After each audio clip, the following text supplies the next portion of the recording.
Dear students, welcome back. तो आज हम एक नया सब्जेक्ट स्टार्ट कर रहे हैं, एनवायरमेंट इंजीनियरिंग। अच्छा सब्जेक्ट है, काफी ज्यादा वेटेज रहता है इसका एग्जाम्स में। और आरगोर की बुक में इसके 460 के अराउंड क्वेश्चंस हैं, जिसमें कि वाटर सप्लाई और सीवेज दोनों कवर हो रहा है। तो इस टाइप के सब्जेक्ट्स को कवर करना काफी बेनिफिशियल रहता है स्टूडेंट्स के लिए। क्वेश्चन फर्स्ट में कुछ स्टेटमेंट दिए हैं और पूछा है कि इनकरेक्ट स्टेटमेंट कौन सा होगा इनमें से। स्टेटमेंट ए में दिया है कि वाटर और वेस्ट प्रोडक्ट का जो मिक्सचर होता है उसको सीवेज बोला जाता है, तो ये करेक्ट है। बी में दिया है कि ट्रीटेड सीवेज जो है उसको जनरली हम यूज करते हैं क्रॉप्स को इरिगेट करने में, तो ये भी करेक्ट है। सी में दिया है कि जो सीवेज को कलेक्ट करने का, ट्रीट करने का, डिस्पोज करने का जो प्रोसेस है उसको सीवरेज बोला जाता है, तो सी भी करेक्ट है। डी में दिया है कि ओल्ड कन्वर्जेंसी सिस्टम था वो अभी वाला जो वाटर कैरिड सीवेज सिस्टम है उससे बेटर था, तो ये स्टेटमेंट रॉन्ग है। और ये इनकरेक्ट वाले जो भी क्वेश्चंस आते हैं उनमें आपको क्लियर इंडिकेशन मिलेगा एक स्टेटमेंट से कि ये गलत है। ओल्ड कन्वर्जेंसी सिस्टम था वो काफी ज्यादा अनहाइजेनिक था, उसमें जो वेस्ट होता था उसको कार्ट्स या बकेट्स में कलेक्ट करते थे, उसके बाद डिस्पोज किया जाता था, तो बहुत ही अनहाइजेनिक था। और बेटर है इसलिए अभी हम पाइप वाला सिस्टम यूज कर रहे हैं, तो डी इनकरेक्ट है, तो डी यहां पर आंसर हो जाएगा। नेक्स्ट है क्वेश्चन सेकंड। क्वेश्चन सेकंड में पूछा है कि स्लज है, इसमें कौन सा वेस्ट इंक्लूडेड नहीं होता है। तो एक तो यहाँ पर मिस्टेक है, ये स्लज नहीं होगा, ये सलेज होगा, SULLAGE।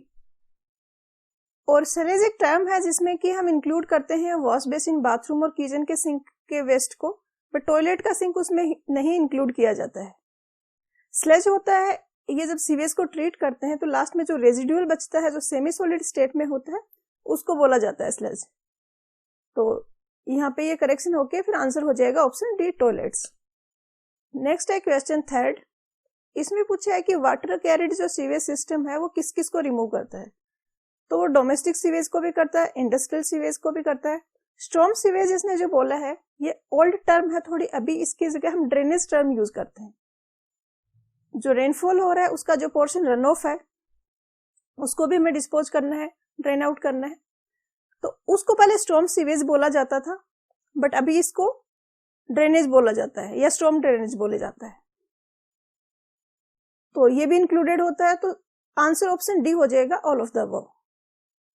क्वेश्चन सेकंड में पूछा है कि किसी सिटी के लिए ड्रेनेज टू सीवेज जो रेशियो है वो 20 है, मतलब ड्रेनेज अगर 20x है तो सीवेज है वो x है। तो इसको हम उल्टा इस तरीके से लिख सकते हैं, ड्रेनेज अपॉन सीवेज होगा तो x/20x हो जाएगा। इसने पूछा है कि नॉन मानसून पीरियड में जो डिस्चार्ज है वो कितना परसेंटेज है। तो एक तो इसने मेंशन नहीं किया कि किसका परसेंटेज पूछ रहा है, ये ड्रेनेज का परसेंटेज पूछ रहा है या टोटल डिस्चार्ज है उसका कितना परसेंटेज है। अभी हम इसको टोटल डिस्चार्ज के लिए कैलकुलेट करते हैं कि अगर मानसून पीरियड में टोटल डिस्चार्ज कुछ y है तो उसका कितना परसेंटेज नॉन मानसून पीरियड में होगा। तो इसके अकॉर्डिंग टोटल डिस्चार्ज हो जाएगा 21x। नॉन मानसून पीरियड में ड्रेनेज वाला डिस्चार्ज नहीं होगा, टोटल ओनली सीवेज के कारण डिस्चार्ज होगा, तो नॉन मानसून में डिस्चार्ज हो जाएगा x। हमें निकालना है परसेंटेज, तो नॉन मानसून पीरियड का discharge divided by total discharge monsoon period में जो होता है इनटू 100। तो इसको आप सोल्व करोगे तो 100/21 आएगा परसेंटेज में, तो ये आ जाएगा कुछ 4.7 के आसपास। और ऑप्शंस में देखें तो सबसे क्लोज जो ऑप्शन है इसके वो है ऑप्शन ए 5। यहाँ पर आंसर के में आंसर दिया है वो ऑप्शन डी दिया है 20, वो नहीं होगा, आंसर इसका होगा ऑप्शन ए। नेक्स्ट है क्वेश्चन फिफ्थ। क्वेश्चन फिफ्थ में पूछा है कि सीवरेज सिस्टम होता है वो ओरिजिनेट कहाँ से होता है। तो ये इस तरीके से होते हैं कंटिन्यूटी में। सबसे पहले हाउस सीवर होता है, उसके बाद सीवेज जाता है लेटरल्स में, उसके बाद ब्रांच सीवर में जाता है, फिर मेन सीवर है वो ट्रांसफर करती है आउटफॉल सीवर में। आउटफॉल सीवर वो फाइनल सीवरेज लाइन है जो कि ट्रीटमेंट प्लांट तक डिस्पोज करता है सीवेज को, तो आउटफॉल है, इसके बाद आ गया ट्रीटमेंट प्लांट। तो स्टार्ट हो रहा है हाउस सीवर से, तो आंसर हो जाएगा ऑप्शन ए। 6th में पूछा है कि वो सीवर जो कि ट्रांसपोर्ट करता है सीवेज को to the point of treatment, तो लास्ट वाला है वो आउटफॉल सीवर है, तो यहां पर आंसर हो जाएगा option B, outfall sewer. Next है क्वेश्चन 7th। क्वेश्चन 7th में कुछ स्टेटमेंट दिए गए हैं और पूछा है कि इनकरेक्ट स्टेटमेंट कौन सा है। स्टेटमेंट ए में दिया है कि सीवर पाइप्स में सूटेबल इंटरवल पे मैनहोल्स प्रोवाइड किए जाते हैं। सीवर पाइप के इंस्पेक्शन और क्लीनिंग पर्पज से मैनहोल्स प्रोवाइड किए जाते हैं सूटेबल इंटरवल पर, तो ऑप्शन ए करेक्ट है। बी और सी में कैच बेसिन और इनलेट के रिगार्डिंग स्टेटमेंट दिए हैं, तो पहले हम इनको समझते हैं टर्म्स को। दो टाइप के सीवेज सिस्टम होते हैं, एक होता है सेपरेट जिसमें कि जो वेस्ट है वो सारा का सारा कैरी करिए सीवेज पाइपलाइन, उसके साथ में जो ड्रेनेज का पार्ट है, जो बारिश हुई उसका जो रन ऑफ वाला पोर्शन है उसको भी डिस्पोज करना है, उसको कैरी करने के लिए अलग से पाइपलाइन दी जाती है। तो ये हुआ सेपरेट सिस्टम। काफी बार कंबाइंड भी कर दिया जाता है कि जो रन ऑफ वाला पोर्शन है वो उसी को भी सीवेज वाली लाइन में डाल दो, तो उसके साथ में कैरी कर लेगा। जब इसको कंबाइंड वाला सिस्टम बोलते हैं, और जब कंबाइंड वाला सिस्टम देते हैं तो हमें कुछ इनलेट्स देने पड़ते हैं कि जो रन ऑफ का पानी है स्ट्रीट वगैरह पे, वो सारा रन ऑफ का पानी है वो सीवेज पाइपलाइन में चला जाए। तो कैच बेसिन भी बोलते हैं, इनको इनलेट्स भी बोलते हैं, सेम ही पर्पज है दोनों का। ड्रेनेज वाला जो वाटर है उसको सीवेज में डालना। तो कंबाइंड सिस्टम होगा तब तो हम प्रोवाइड करेंगे कैच बेसिन या इनलेट, अगर सेपरेट सिस्टम है तो नहीं करेंगे। अब स्टेटमेंट ए में दिया है कि जनरली कैच बेसिन प्रोवाइड किए जाते हैं इन sewers for carrying drainage discharge, तो जनरली लिखा है तो हाँ काफी बार देते हैं कंबाइंड सिस्टम में। सी में इसने दिया है कि inlets are generally provided in all sewers, तो ऑल सीवर में हम नहीं प्रोवाइड करते हैं इनलेट्स, जो कंबाइंड के लिए डिजाइंड है सिर्फ उन्हीं सीवर्स में इनलेट्स प्रोवाइड करते हैं। तो स्टेटमेंट सी है ये इनकरेक्ट हो गया, तो ये आंसर हो जाएगा। नेक्स्ट है क्वेश्चन 8th। क्वेश्चन 8th में पूछा है कि सीवेज है उसको रिवर में डिस्चार्ज करने के लिए कौन कौन से ट्रीटमेंट दिए जाते हैं, तो ये सारे ही ट्रीटमेंट दिए जाते हैं डिस्पोज करने से पहले। डिटेल में इनको आगे कोई दूसरा क्वेश्चन आएगा उसमें डिस्कस करेंगे। स्क्रीनिंग है, सेडिमेंटेशन है, ऑक्सीडेशन है, स्लज डाइजेशन और डिसइंफेक्शन है, तो यहाँ पर आंसर हो जाएगा option E, all of the above. Next है क्वेश्चन 9th। 9th में कुछ स्टेटमेंट दिए गए हैं और पूछा है कि कौन सा स्टेटमेंट करेक्ट है, तो यहाँ पर भी सारे स्टेटमेंट करेक्ट हैं, आंसर ऑप्शन डी होगा। स्टेटमेंट ए में दिया है कि उनकी साइज एडिक्वेट रखी जाती है सीवर्स की ताकि ओवरफ्लो ना हो। सीवर्स है वो वेस्ट प्रोडक्ट कैरी कर रहे हैं और उनका ओवरफ्लो होना काफी ज्यादा अनहाइजीनिक हो सकता है, तो डिजाइन इस तरीके से किए जाते हैं कि कभी भी ओवरफ्लो की सिचुएशन ना बने। बी में दिया है कि ग्रेविटी के अंडर फ्लो होते हैं, मतलब जो फोर्स है जिसके कारण फ्लो हो रहा है वो ग्रेविटेशनल फोर्स है, और हाफ या 3/4 ही फुल रखते हैं हम उनको, तो ये भी करेक्ट है। सी में दिया है कि इनको हम डीप रखते हैं, सीवर्स पाइपलाइन जो डालने हैं वो काफी डीप रखी जाती हैं, laid at least 2 to 3 metre deep, 2 से 3 मीटर ग्राउंड सरफेस से नीचे हम इसको डालते हैं ताकि जो बेसमेंट है अंडरग्राउंड है उससे भी जो वेस्ट है वो कलेक्ट किया जा सके, तो ऑप्शन डी हो गया इसका आंसर। नेक्स्ट है क्वेश्चन 10th। क्वेश्चन 10th में पूछा है कि आरएमओ एक्सपेंसेस है, इसमें क्या क्या इंक्लूडेड है, तो ये टर्म इसी तरीके से बनी है। आर का मतलब रनिंग एक्सपेंसेस है, एम का मतलब मेंटेनेंस एक्सपेंसेस है, और ओ का मतलब ऑपरेशन एक्सपेंसेस है, तो यहाँ पर आंसर हो जाएगा ऑप्शन डी। क्वेश्चन 11th में पूछा है कि सीवेज डिजाइन करने के लिए जो सीवेज डिस्चार्ज है वो कितना % लिया जाता है। एक तो ये क्वेश्चन में इसने क्लियरली नहीं मेंशन किया है, ये परसेंटेज है टोटल जो वाटर सप्लाई कर रहे हैं उसका। सीवेज में कितना अमाउंट ऑफ लिक्विड उसमें रहेगा सीवर पाइपलाइंस में, इसको एस्टिमेट करना काफी डिफिकल्ट होता है, तो इसको हम रिलेट करते हैं वाटर सप्लाई से कि जितना पानी दे रहे हैं, सप्लाई किया जा रहा है, उसका कुछ पोर्शन है वो सीवेज में जाएगा, और इनफैक्ट ये मेजर पोर्शन होता है जो सीवेज में जाता है। अब अलग अलग कंट्रीज में अलग अलग पॉलिसीज हैं इसके लिए। काफी जगह वाटर सप्लाई कर रहे हैं, उससे ज्यादा भी सीवेज को काउंट किया जाता है कि हो सकता है कुछ प्राइवेट सोर्सेज हो पानी के, जैसे किसी के ट्यूबवेल वगैरह है, तो वो वाटर सप्लाई तो उसको नहीं चाहिए, बट सीवेज भी तो उसको भी चाहिए, सीवेज फैसिलिटी उसको भी यूज करनी है। बट इंडिया में जो यूज किया जाता है, जो स्टैंडर्ड है, वो है 75 to 80%।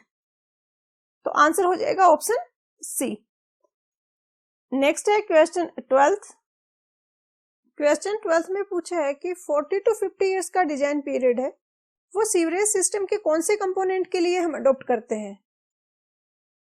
तो यहाँ पर कॉलम 2 में डिफरेंट टाइप के कंपोनेंट गिवन है सीवरेज सिस्टम के, और यहाँ पे डिजाइन पीरियड गिवन है, और ये यहाँ पर कैरेक्टरिस्टिक गिवन है कि किसके बेसिस पे हमने डिसाइड किया कि कितना रखना है डिजाइन पीरियड।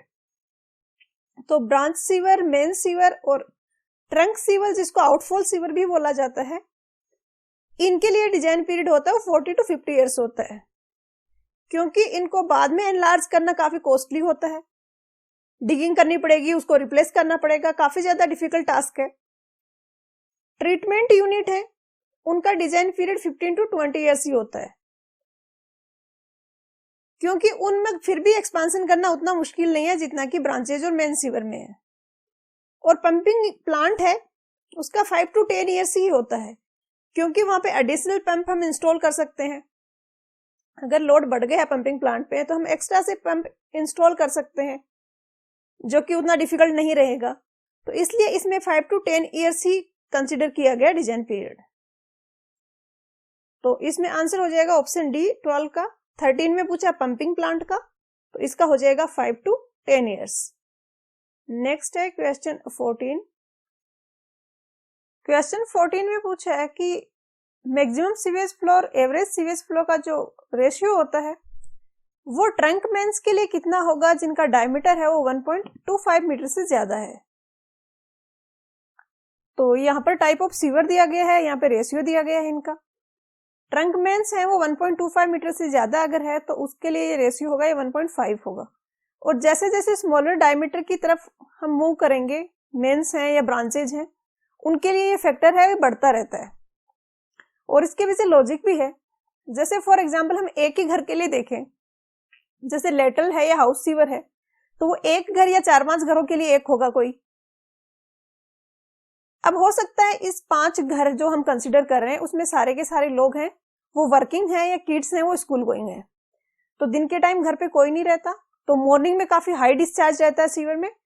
एवरेज डिस्चार्ज देखा जाए तो वो कम होगा, जो रेशियो होगा वो काफी ज्यादा होगा। प्लस जैसे हम दूसरा एक ले ब्रांच सीवर, जिसमें कि 100 हाउसेज ऐसे हैं जिनका कि वेस्ट उसमें जा रहा है। अब 100 हाउसेज ऐसे हैं, तो इनमें कितनी कम प्रोबेबिलिटी की है कि पूरे टाइम ये 100 हाउसेज में कोई भी नहीं रहता हो घर में। मे बी 50-60% जो हाउसेज हैं उनमें लोग वर्किंग हो, किड्स स्कूल गोइंग हो, बट बच्चे में 30-40% में तो कोई बुजुर्ग है, कोई घर पे रहता है, कोई हाउसवाइफ है, तो वो घर पे रहेंगे, तो उनके कारण थ्रू आउट द डे भी डिस्चार्ज रहेगा, पूरा का पूरा मॉर्निंग में नहीं रहेगा जैसे यहां पर था। तो जितना ज्यादा पॉपुलेशन को हम कंसिडर करेंगे, ये फैक्टर उतना ही कम होता जाता है। तो लेटरल के लिए ये 4 है, बट ट्रंक मेंस है, इसमें तो बहुत बड़े एरिया को सर्व कर रहा है। ये हो सकता है कि एक सिटी को पूरे को सर्व कर रहा हो, तो पूरी सिटी में काफी ज्यादा प्रोबेबिलिटी है कि दिन के टाइम में डिस्चार्ज है, मॉर्निंग में डिस्चार्ज उतना ज्यादा मैक्सिमम नहीं है जितना इस केस में बन रहा था। तो इस तरीके से ये ऐसी इंपॉर्टेंट चीजें भी आपको नोट करनी है, माइंड में रखनी है कि जैसे जैसे हम स्मॉलर साइज की तरफ मूव करेंगे, वो एरिया जो सर्व कर रहा है वो स्मॉल है, और इसलिए ये फैक्टर है, इसकी वैल्यू ज्यादा होगी। तो 14 का हो जाएगा ऑप्शन ए। 15 में भी सेम पूछा गया है 1 मीटर के लिए, तो 1 मीटर के लिए इससे ज्यादा होगा, तो 1 मीटर के लिए होगा 2 होगा वो। तो इस तरीके से थोड़ा सा लॉजिक अगर आपको पीछे का पता है तो आप आइडिया लगा सकते हो कि इससे बड़ा होगा फैक्टर या छोटा होगा। तो 15 का आंसर हो जाएगा ऑप्शन बी। नेक्स्ट है क्वेश्चन 16। क्वेश्चन 16 में एक फॉर्मूला पूछा है, क्यू है वो एवरेज फ्लो है स्मॉल क्यू, और कैपिटल क्यू है वो मैक्सिमम सीवेज फ्लो है। तो दोनों में रिलेशन पूछा है, पी है वो पॉपुलेशन है, इसको हम थाउजेंड्स में पुट करेंगे। ये फॉर्मूला होता है Q is equal to 18 plus root P upon 4 plus P का रूट इंटू क्यू। थोड़ा सा मैं ट्रिक आपको बता सकती हूँ जो आपको याद रखने में हेल्प करेगी। क्यू एवरेज फ्लो है तो मैक्सिमम फ्लो इससे तो ज्यादा होगा, इसलिए ये जो फैक्टर आ रहा है जिस कांस्टेंट से हम ये मल्टीप्लाई कर रहे हैं ये वाला, ये 1 से बड़ा होना चाहिए। तो ए ऑप्शन नहीं हो सकता। बी और सी में देखें तो ये रूट पी दोनों ही जगह आ रहा है, तो ये आपको याद रखना पड़ेगा। ये आप कैंसिल कर सकते हो। सी में भी पता, सॉरी डी में भी पता है कि ये जो फैक्टर है ये 1 से छोटा आ रहा है, जबकि ये फैक्टर हमें 1 से बड़ा चाहिए क्योंकि मैक्सिमम डिस्चार्ज कैलकुलेट कर रहे हैं एवरेज से। तो 2 ऑप्शन बचे हैं, इसमें से फिर आपको थोड़ा सा अगर याद रख सकते हो तो आप कर लोगे कि आंसर है वो ऑप्शन सी हो जाएगा। नेक्स्ट है क्वेश्चन 17। क्वेश्चन 17 में पूछा है कि नीचे दिए गए स्टेटमेंट में से करेक्ट स्टेटमेंट कौन सा है। यहाँ पे थोड़ा सा आपको करेक्शन करना पड़ेगा, ये मिस्टेक हुई है यहाँ पर। ये मिनिमम फ्लो है, ऑब्वियसली मैक्सिमम फ्लो एवरेज से ज्यादा होगा, कम नहीं होगा। तो मिनिमम फ्लो है, ये एवरेज डेली फ्लो का 2/3 है। मैक्सिमम डेली फ्लो है, ये एवरेज डेली फ्लो का 2 टाइम्स है। सी में दिया है कि सीवर्स को हम minimum permissible velocity at minimum flow के लिए डिजाइन करते हैं। तो सीवर्स और वाटर सप्लाई में एक मेजर डिफरेंस है कि वाटर सप्लाई जो पानी कैरी कर रहा है वो क्लियर वाटर है, तो अगर वेलोसिटी कम भी होती है तो कोई इश्यू नहीं है। बट सीवेज में अगर जो फ्लो हो रहा है उसकी वेलोसिटी कम हो जाती है तो जो सॉलिड पार्टिकल्स हैं उनकी सिल्टिंग स्टार्ट हो जाती है, वो नीचे जमने लग जाते हैं बॉटम पर। और ये फेवरेबल सिचुएशन नहीं है हमारे लिए क्योंकि ये क्लॉगिंग कर सकता है आगे जाके, तो इसको हम अवॉइड करना चाहते हैं। तो इसके लिए मिनिमम फ्लो भी काफी क्रिटिकल हो जाता है। मैक्सिमम के लिए तो हम कंसिडर करते ही हैं, साथ साथ में मिनिमम के लिए भी कंसिडर करना पड़ता है कि ऐसा ना हो कि जब फ्लो मिनिमम है तो जो मिनिमम परमिसेबल वेलोसिटी है उससे कम हो जाए वेलोसिटी, ऐसा हम नहीं अलाउ कर सकते। तो सी भी करेक्ट है, आंसर ऑप्शन डी हो जाएगा। क्वेश्चन 18 में कुछ स्टेटमेंट दिए गए हैं और पूछा है कि करेक्ट स्टेटमेंट कौन सा है। ये स्टेटमेंट्स हैं, ये ड्रेनेज डिस्चार्ज के रिगार्डिंग है। जैसा कि मैंने इस वीडियो के स्टार्टिंग में बताया था कि कुछ ऐसे टॉपिक्स हैं जो आपको इसमें भी मिलेंगे, वाटर रिसोर्सेज में भी मिलेंगे। तो हाइड्रोलॉजी के जो क्वेश्चन सॉल्व किए वहां पे हमने रन ऑफ से रिलेटेड काफी सारी चीजें पढ़ी थी, वो सेम यहाँ पर भी यूज होंगी। क्योंकि जब किसी सिटी के लिए एक इंजीनियर ड्रेनेज सिस्टम डिजाइन करता है तो उसे पता होना चाहिए कि कितना रन ऑफ आएगा ताकि वो डिजाइन कर पाए ड्रेनेज सिस्टम। तो स्टेटमेंट ए में दिया है कि maximum rate of storm run of जो होता है उसको बोलते हैं पीक ड्रेनेज डिस्चार्ज। तो स्टेटमेंट ए करेक्ट है। बी में दिया है कि जो रेशनल मेथड होता है पीक रन ऑफ एस्टिमेट करने का, इसको हम प्रेसाइजली तभी यूज कर सकते हैं जब एरिया 50 हेक्टेयर से ज्यादा है। अगर लार्ज एरिया है तो ये अच्छे रिजल्ट नहीं देता है। और आपको याद हो तो ये फॉर्मूला था जो हमने हाइड्रोलॉजी के क्वेश्चंस में देखा होगा, इस फॉर्मूला से हम डिस्चार्ज कैलकुलेट करते हैं और इसको बोलते हैं रेशनल मेथड। स्टेटमेंट सी में दिया है कि वो टाइम पीरियड जिसमें एंटायर एरिया है वो कंट्रीब्यूट करने लग जाता है रन ऑफ में, उसको बोलते हैं टाइम ऑफ कंसंट्रेशन। जैसे कि ये कोई कैचमेंट एरिया है, बीच में से कोई स्ट्रीम जा रही है, तो रेनफॉल स्टार्ट हुआ, इनिशियली ये वाला एरिया कंट्रीब्यूट करेगा रन ऑफ में। थोड़े टाइम बाद ये कुछ डिस्टेंस पे जो एरिया है उससे भी रन ऑफ है वो स्ट्रीम में आने लग जाएगा। ऐसे करते करते एक टाइम ड्यूरेशन ऐसा आएगा जिससे सबसे ज्यादा जो डिस्टेंस पे जो पॉइंट है, जो एरिया है, उससे भी रन ऑफ है वो इसमें कंट्रीब्यूट कर रहा है। जैसे कि 40 मिनट्स बाद ऐसा हुआ कि यहाँ पे जो रेनफॉल गिर रहा है वो भी स्ट्रीम में कंट्रीब्यूट करने लग गया, तो इसको बोलते हैं टाइम ऑफ कंसंट्रेशन। तो स्टेटमेंट सी करेक्ट है। डी में भी सेम चीज दी है, इसने लैंग्वेज की फॉर्म में यहाँ पे लिखा है कि वो टाइम रिक्वायर्ड जिसमें आउटलेट है reach the outlet of A catchment from the most remote point. ये आउटलेट है, इसमें बहुत ज्यादा मैक्सिमम डिस्टेंस पे जो पॉइंट है उससे भी कंट्रीब्यूशन आने लग गया, इसको टाइम ऑफ कंसंट्रेशन कहते हैं। तो आंसर हो जाएगा ऑप्शन ई, सारे ही स्टेटमेंट करेक्ट हैं। नेक्स्ट है क्वेश्चन 18। सॉरी क्वेश्चन 19 में पूछा है कि पीक रन ऑफ कैलकुलेट करने का जो रेशनल फॉर्मूला है ये किसने इवॉल्व किया था? तो ये सारे ही साइंटिस्ट का इसमें कंट्रीब्यूशन रहा है। ये फॉर्मूला था, it was due to efforts of फर्बलिंग ऑफ जर्मनी, इस जर्मनी के साइंटिस्ट थे। फिर ये कुचिलिंग करके अमेरिका के साइंटिस्ट थे, इन्होंने भी कुछ कंट्रीब्यूट किया। और बाद में डेविस जो लॉयड करके हैं, इन्होंने भी कंट्रीब्यूट किया। तो सारा का ही कंट्रीब्यूशन है, तो आंसर ऑप्शन डी हो जाएगा। ये फॉर्मूला है, अभी तो जरूरत नहीं है, आगे कुछ न्यूमेरिकल्स आएंगे तो मैं एक बार बता भी दूंगी कि कैसे डिराइव कर सकते हैं इसको। क्वेश्चन 20 में पूछा है कि किसी भी प्लेस पे किसी रेनफॉल को डिटरमाइन करने के लिए क्या क्या रिक्वायर्ड है। तो एक तो ये डिटरमाइन नहीं है, डिस्क्राइब था बेसिकली, कि एक रेनफॉल को डिस्क्राइब करने के लिए कौन कौन सी कैरेक्टरिस्टिक उसकी हमें पता होनी चाहिए। तो इसकी इंटेंसिटी पता होनी चाहिए कि कितना ज्यादा इंटेंसिटी से हो रहा है या कम से हो रहा है, प्लस इसकी ड्यूरेशन पता होनी चाहिए। यहाँ पर भी मिस्टेक है, ये ड्यूरेशन होगा, कितने टाइम ड्यूरेशन के लिए रेनफॉल हो रहा है, प्लस फ्रीक्वेंसी भी हमें पता होनी चाहिए। फ्रीक्वेंसी का मतलब ये है, जैसे कि हम 4 मंथ्स का एक मानसून पीरियड कंसिडर करें तो उसमें कितनी बार वो रेनफॉल अकर हो रहा है, ये भी काफी इंपॉर्टेंट है। तो यहाँ पर आंसर हो जाएगा option D, all of the above. तो आज के लेक्चर वीडियो में इतना ही। काफी सारे नए लोग हैं चैनल पे जिन्होंने अभी तक चैनल को सब्सक्राइब नहीं किया है, तो आप फटाफट से चैनल को सब्सक्राइब कर ले और पढ़ाई करते रहिए। ऑल द वेरी बेस्ट, मिलते हैं नेक्स्ट वीडियो में।